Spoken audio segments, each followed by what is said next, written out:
The Romeo Lacoste versus Keemstar lawsuit seems to be withering away, a knife through the heart of it, by the judge overseeing the SLAPP lawsuit. Hi, I'm Tommy C, and this is Shot from the Point News. Romeo Lacoste, he's getting very close to losing.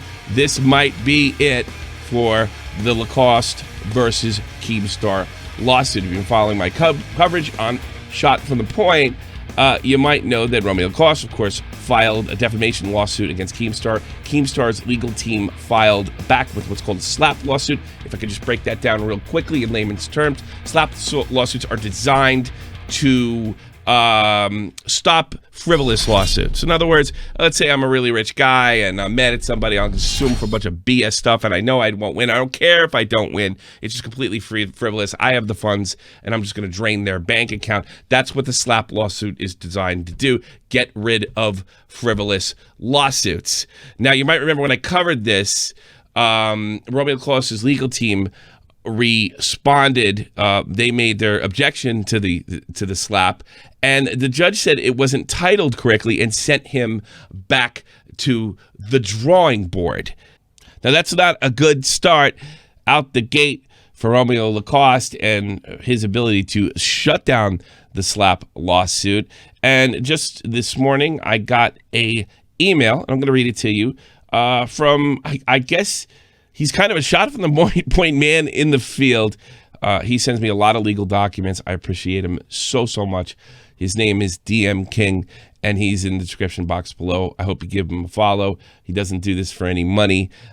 He just seems to be a fan, and he's been very helpful to me.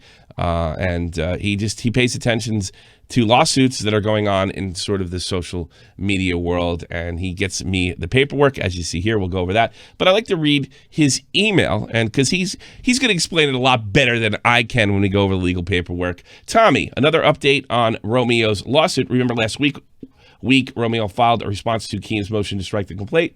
Remember how the judge struck the response because it wasn't titled correctly? The judge gave Romeo's lawyer 24 hours to file a response that complied with the rules of the court. It's very interesting the lawyer's having trouble with process on something like this. Romeo obviously is not spending a lot of money because this is very hard for me to believe that an experienced lawyer can't fill out a counter to a SLAPP lawsuit.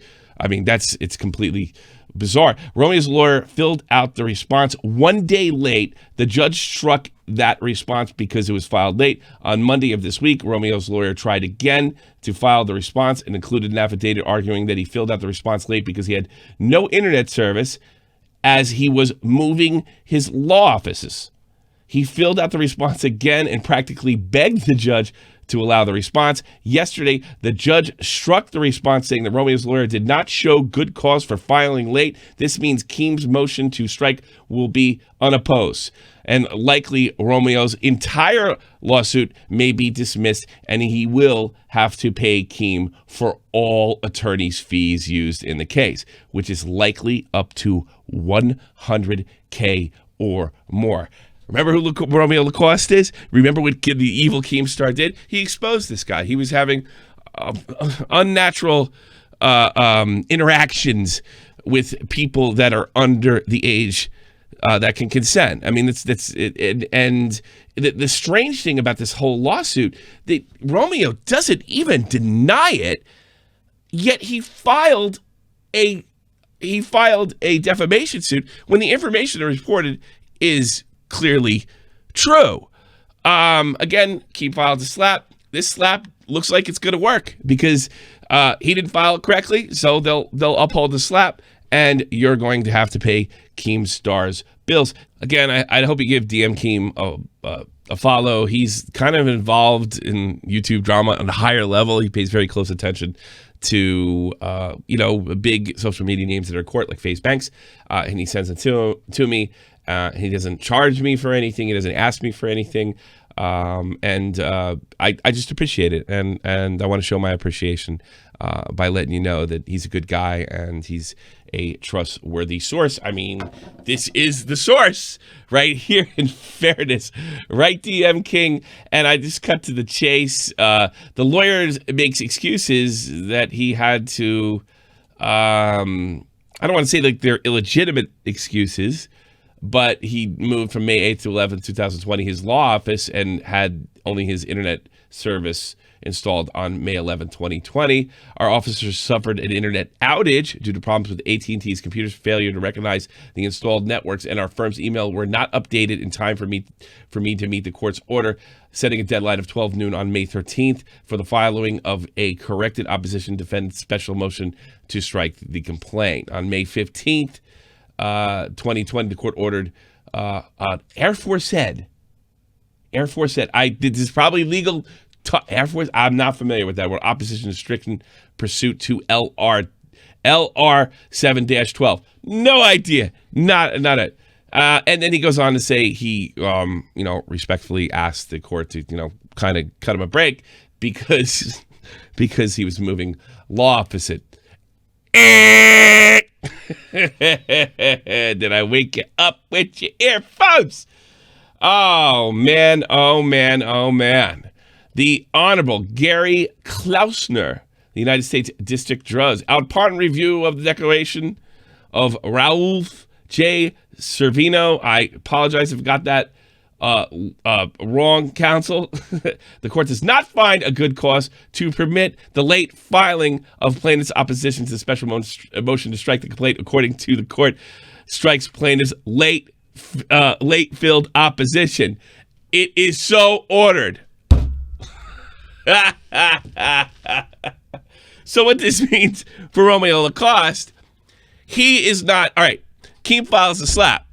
He can counter the SLAPP. But the problem is the counter wasn't titled correctly. Judge gave the lawyer a second chance, and he didn't get it in on time. So judge said, I don't care if you got an internet outage. I don't care if you're moving law firms. You were told you didn't come up with it. You should have made plans to do it another way. Something tells me he didn't need his law office open to do this. Could he have done this on a home computer? I'm pretty sure he could have pulled up the PDF file and filled it out correctly. I'm pretty sure you could have went to anybody's house that has a Windows box and done this. So the judge said, oh no.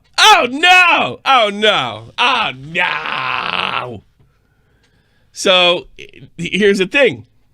Nobody gets to see opposition to Keemstar's SLAPP. So the odds of there is no odds. So Keemstar will win the SLAPP and collect his legal fees back. Again, this is designed for people not to take you to court for illegitimate reasons. It's just like this. He reported the truth. I'm a rich dude. I'm trying to bury you with legal fees because I got more money to lose. I got more money to waste. I'm a rich dude. You aren't, and I am gonna make your life a litigation hell.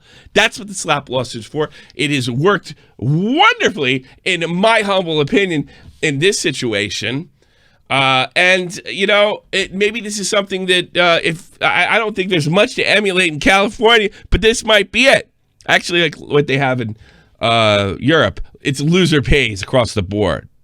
We're not very litigious here in Germany, or really most of the continent. The only people who really sue each other are people that are almost forced to sue each other because they have really something serious to lose. It's a high stakes game over here, and it keeps BS.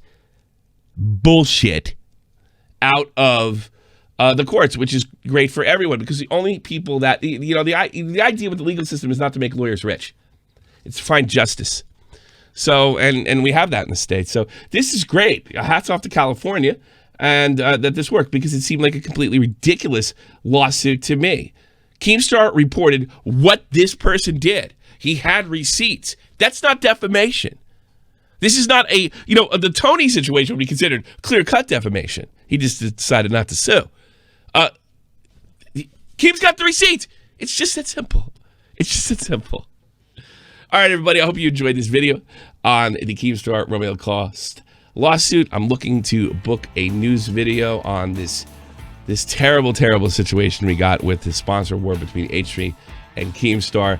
It's ugly on both ends. You have plenty of fingers to point on both ends, and the mid-tier and lower-tier creators are going to suffer. Clearly, YouTube royalty does not care about the peasants below. I'm Tommy C. I hope you enjoyed this video, and I'm out.